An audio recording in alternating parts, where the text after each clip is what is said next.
Prezados irmãos, em primeiro lugar queremos pedir desculpas porque na gravação de domingo passado houve um problema técnico e não foi possível transmitir o final da mensagem. Então, para que todos os que acompanham as mensagens pela internet possam acompanhar o final da mensagem de domingo passado pela manhã. Estávamos estudando sobre o que é a vida cristã. Para muitas pessoas, a vida cristã é um parquinho de diversão. Precisam de alguém empurrando para se movimentar, senão não saem do lugar. Infelizmente, estas pessoas não servem para serem soldados na jornada cristã. Outras pessoas acham que a vida cristã é como viver num circo. Estão ali apenas para se divertir. Gostam de espetáculos emocionais, gostam de espetáculos cômicos, gostam da pipoquinha que é distribuída. Não servem para a vida cristã. Quando termina o espetáculo, essas pessoas voltam embora. Mas outros também pensam que a vida cristã é uma vida de príncipe. Somos filhos do rei. Claro que nós somos filhos do rei, mas não podemos viver como príncipes. Temos que viver aqui como soldados do Senhor Jesus Cristo. Estamos na maior batalha, na maior guerra que esse mundo já viu. O mal querendo derrotar o bem. E como soldados do Senhor Jesus Cristo, assim como Paulo, temos que combater o bom combate. O verdadeiro cristão é um combatente. O verdadeiro cristão é um soldado. E para ser um soldado, primeira coisa, não pode ter medo. Se tiver medo, não serve para ser soldado. E quando Deus determinou as leis da guerra, em Deuteronômio capítulo 20, versículo 9, Deus diz para o povo: e continuarão os oficiais a falar ao povo, dizendo: qual é o homem medroso e de coração tímido? Vá e torne-se à sua casa, para que o seu coração medroso não derreta o coração dos seus irmãos. Para ser um soldado do Senhor Jesus Cristo, um combatente não pode ter medo. Como Paulo não tinha. Combatia o bom combate. Ninguém conseguia derrotar o servo valoroso do Senhor, porque ele tinha uma confiança inabalável no seu Deus. Um soldado do Senhor Jesus Cristo também não pode fugir da batalha. A Bíblia nos fala, no livro de Juízes, capítulo 4, a respeito de um general chamado Císera. O homem tinha 900 carros de combate e muitos soldados sob o seu domínio, sob o seu comando. Mas quando a batalha apertou, Císera abandonou os carros, abandonou os soldados e fugiu. Fico imaginando a confusão mental na cabeça dos seus comandados. Quando viram seu general fugindo, certamente o coração dos seus soldados se derreteu. E aquele homem, Císera, foi se esconder na tenda de uma mulher, entrou lá, pediu água, ela deu leite para ele tomou o leite, deitou, dormiu, e ela pegou uma estaca da tenda, uma marreta e fincou na cabeça dele. Morreu como um covarde, morreu dentro de uma tenda. Se tivesse pelo menos tombado no campo de batalha, morria como um herói, mas não como um covarde. O soldado do Senhor Jesus Cristo não pode ter medo. O soldado do Senhor Jesus Cristo não pode ser covarde, não pode olhar para trás. O Senhor Jesus mesmo disse: quem lança a mão do arado e olha para trás, não é apto para o reino de Deus. Mas o soldado do Senhor Jesus Cristo também não pode negar o Mestre. Infelizmente, muitas pessoas cristãs, que se dizem cristãs, não confessam o Senhor Jesus Cristo diante das pessoas. Não confessam o Senhor Jesus Cristo nos restaurantes, não oram. Não confessam as pessoas ao Senhor Jesus Cristo diante dos seus colegas de trabalho. Não confessam o Senhor Jesus Cristo em festas de aniversário. Não confessam o Senhor Jesus Cristo nos ambientes onde estão. Como servos do Senhor Jesus Cristo, nós não podemos negar o Mestre. E a pergunta é: uma pessoa medrosa, uma pessoa covarde e uma pessoa mentirosa pode ainda assim ser soldado do Senhor Jesus Cristo?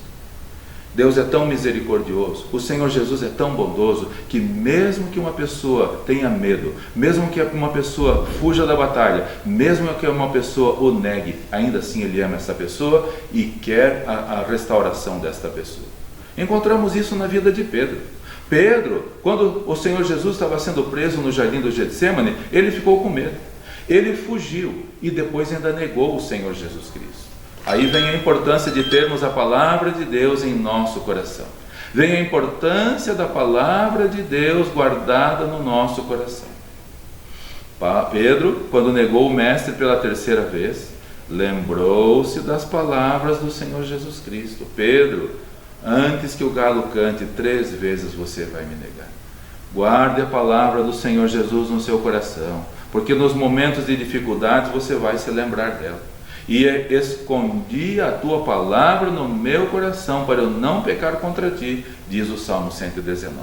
Vamos guardar a palavra de Deus no nosso coração.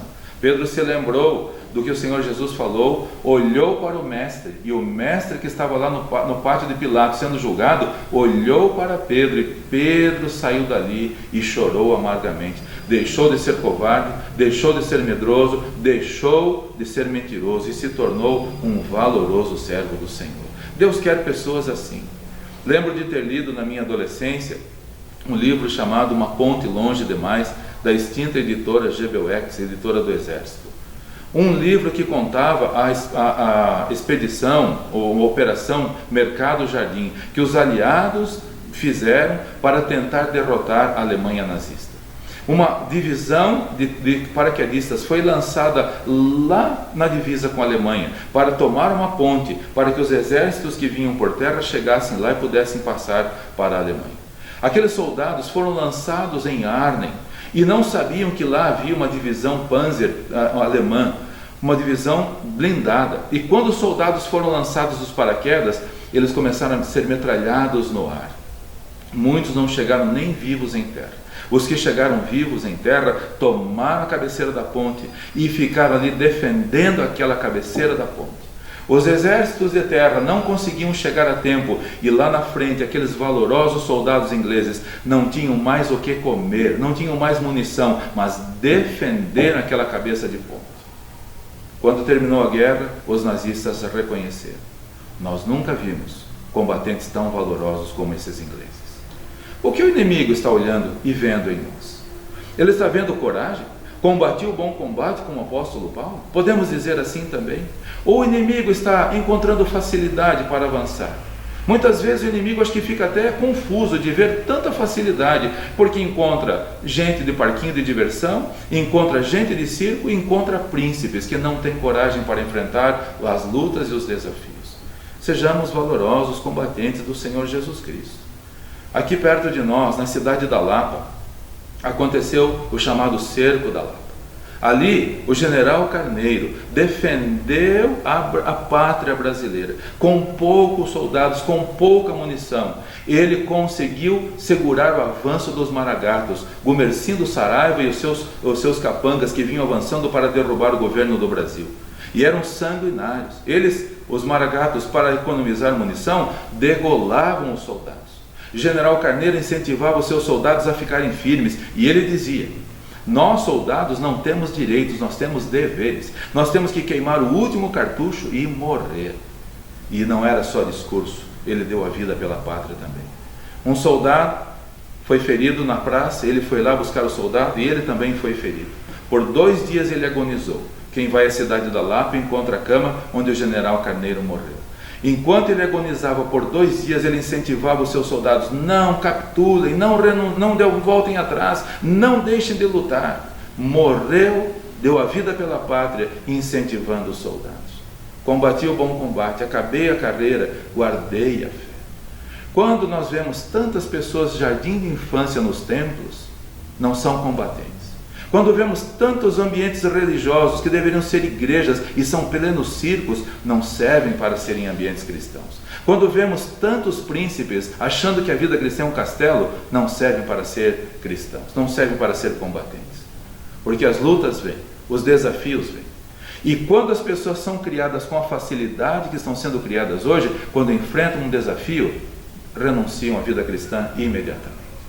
No ano de 1528, lá na Alemanha, um irmão nosso, o pastor Balthasar Hubmeier, ele passou por muitas tribulações, foi colocado em prisão, passou por torturas, e finalmente, na cidade de Viena, no dia 10 de março de 1528, como ele não negava a Cristo, colocaram o pastor Hubmeier num poste, ajuntaram lenha embaixo, colocaram fogo embaixo, e a sua esposa, a irmã Elizabeth, do lado dele, falava: fique firme, não renuncie à fé, suporte tudo, logo você vai estar no lar celestial.